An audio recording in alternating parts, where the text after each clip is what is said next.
Closer to breaking that than anything. Hello everybody, Hello. my name is Darren. I'm Graham. And we are going to talk about the film Looper. Looper's a brilliant film. Oh, spoiler alert, he's already given his opinion. Yeah. It's pretty good. It's out there. Tell us the story of Looper, nice and quick. Pretty good. Yeah, we'll get there. Okay, so basically Jeff Daniels tells you not to worry. Oh, wait, what? Joseph Gordon-Levitt is a guy who kills people from the future. He's got a job. And then one day he gets sent back from the future as Bruce Willis, and he doesn't kill himself, and then... As he's meant to. Yeah, and then he's got to go and chase after himself before everyone else kills them both. Yeah. There you go, that's the story. Did you like it? Tell us again. It was alright, yeah. Yeah, it was alright, I like it. No, I really loved it. Do you? Yeah, like, for some really reason I'm really kind of... Little films like that, like I'm quite... I know it's not that little, but... I was thinking little indie films with Bruce Willis in and massive special effects. I was thinking of like Jumper at the time and stuff like that. Like, oh god! Oh, shut up! I like in Chronicle and stuff like that. Like, I'm quite I'm quite a fan of these kind of like sort of throwaway. You like original films? I guess so. But they have ideas. like yeah, like these kind of sci-fi fantasy elements sort of thing, and I like them coinciding with like real life and stuff like that. And obviously, Looper isn't quite real life. It's set in our world, though, in the future somewhere, in it. So well, you could apply that to most films. So what's your point? Well, that's not set in our world, is it? Set in the middle of our world. Yeah, so Looper's really good. What did you mostly like about it, and what did you... Give me one good point and one bad point. Good point and a bad point. I think...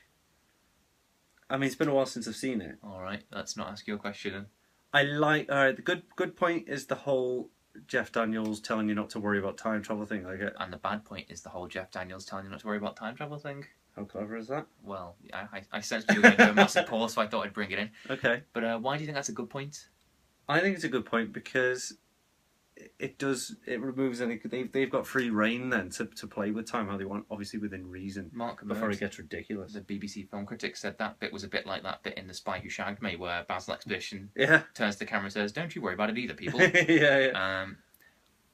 Although Ryan Johnson says that he regrets putting that scene in because he said he thought really hard about the time travel and how it all links together, and he was just saying, "Don't worry about it, it all works." But people read that scene as him saying, like, "None of it works, let's not think about it." Alright, that's how I read it. Yeah, no, that's what he said. He wishes he hadn't put it in now. Oh, I'm very, very interested now to find out what how we worked it all out. And yes, okay, he's on Twitter, I think. Yeah.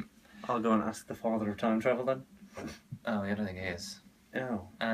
So yes, Bruce Willis was all right. You're saying he figured it all out though? He figured out the logic of his movie. Oh, okay. Joseph Gordon-Levitt was as good as he always is. I would say so. Have you ever seen Joseph Gordon-Levitt do a bad performance? Not yet. Not yet. I've seen still time. He is not dead yet. I've seen him in Third Rock from the Sun, and I haven't seen that bicycle one.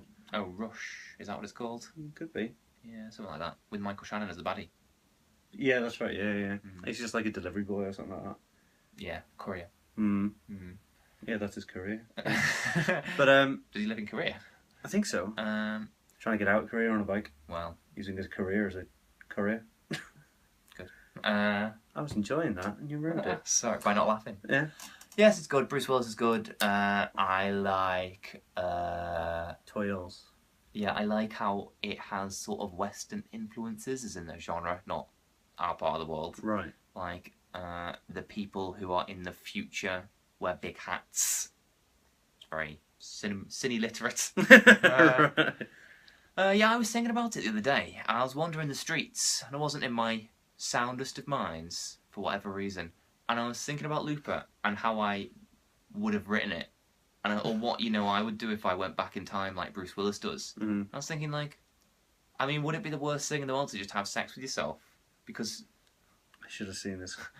Well, I've already told you this. I mean, like, it's something to do, isn't it? And then I was thinking, what would be the worst thing that could happen in that situation? And I thought, you could get yourself pregnant.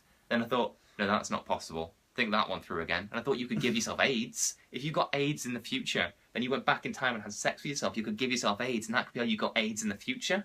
And then I was thinking, what if that was the film and it was a person who goes back in time to give people AIDS? And I thought, what if we skip the time travel bit? It's a person now who goes around giving people AIDS as a punishment for crimes they've committed. And I thought, how have I gone in about 3 seconds from Looper to some weird AIDS fantasy like that I've invented? Anyway, it wasn't in the soundest of minds. No, it doesn't sound it. No, although I don't, I haven't ruled it out as a possible film script for myself, a future project. Okay. I'm going to call it you're on your own Hooper. Hooper. Bum Hooper. Anyway, so Brick is one of my all-time favourite films. I don't think this one is as good as Brick, and I don't think this one is as good as the things it reminds me of either. So I don't think it's as good as 12 Monkeys, for example, which is a better Bruce Willis time travel movie. And I don't think it's better than... also, I like and I dislike the way it just changes movie halfway through. I don't know if this is a spoiler, but it kind of becomes Akira on a farm. And I like that it changes movie halfway through, and I like the idea of Akira on a farm. But I was quite enjoying the first half as well, and I would have quite happily just watched that. Yeah, no. Well, I quite like Joseph Love and Paul Dano, obviously, who is if I think he'd be a good friend of mine. I forgot he was in that. Yeah, I like that scene where he doesn't catch his future self and what they do to him. Yeah. That's cool. Yeah. And I like bits. Again, I'll try not to be too spoilery, where Bruce Willis, who's come back from the future, starts being a bit like the Terminator and tracking certain people down and the things he has to do and how he kind of justifies it to himself, and that's pretty cool. It does get very Terminator-y at that point, doesn't he? He becomes he's very basically robotic. going through the phone book looking for Sarah Connor, although not Sarah Connor. Spoiler alert. How's that spoiler? Say Sarah Connor's not in the film. I like... What else do I like? I did have another thing I was going to say then, but I've forgotten it, so you say something. Was it the kind of hints to the telekinesis and stuff like that? I quite like that, but I quite liked it when it was just a throwaway thing to build up the world, and then it became a massive plot point. Yeah, it did. And I mean, that, again, I'm trying not to go too much, but the little kid at the end, he's so fucking evil. I don't get why Joseph Gordon-Levitt does whatever he does, as opposed to just shoots that little kid straight in the face because he's a little bastard. There's no way he's growing up good. Which is actually one of the things that I quite liked in the film, where the mum says, like, I just thought if I was good, then he'd grow up good. And Joseph Gordon-Levitt says, he doesn't. Yeah. No. Nature versus nurture and all that. Well, I mean, then things go off in a different direction. Yeah. He doesn't have the conviction that I would have. Throw the little shit in the canal. Jesus. Did you like Emily Blunt? Yeah, I did like Emily Blunt. I like how she's... I always like Emily Blunt, I think. I think you'd agree with me. I haven't seen her in. Always like Emily Blunt. Thank you. What have you seen her in other than this and Edge of Tomorrow? A few things. Oh yeah, sounds good. Yeah. They were. I think I've only seen her in those two and the Werewolf or the Wolfman or whatever that one was called. I haven't even seen that. It's not very good. Although Hugo Weaving's in it, you might like that. I like Hugo Weaving. He's the best thing in it. Really? I'd happily watch just the film with him doing other crimes. Oh, it's a shame. Yeah, I think he plays the same guy that Johnny Depp plays in From Hell. Abernathy, I don't know. Something. Huh? Not interested. No. Well, no, I am. I'm just not bothered right now. No. Do you know what I think is a really good film that involves time travel? And was also annoyingly brought up by Mark Kermode, so it just sounds like I'm copying him and his review. But Source Code. Go on. Oh, Source Code, yeah. It's getting a sequel soon, isn't it? Yeah, no need. Also, I don't know how.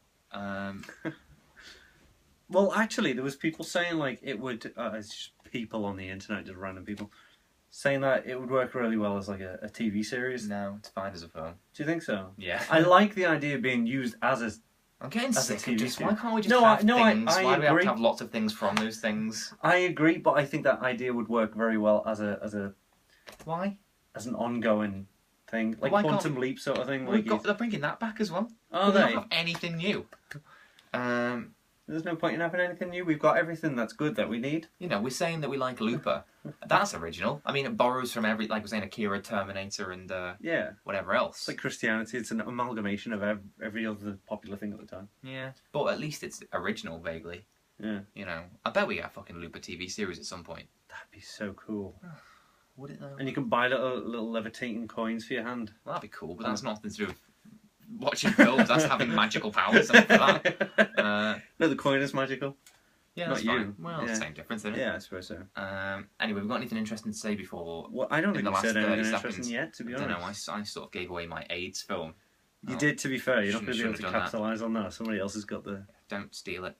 That'll do it. Yeah, that's legally binding. Yeah. Go on. If you've watched this video, you're legally obliged not to make that film, Correct. whether you want to or not. And we'll check your IP history. We will. I don't know what that means. IP history. Make something up. It'll sound technical.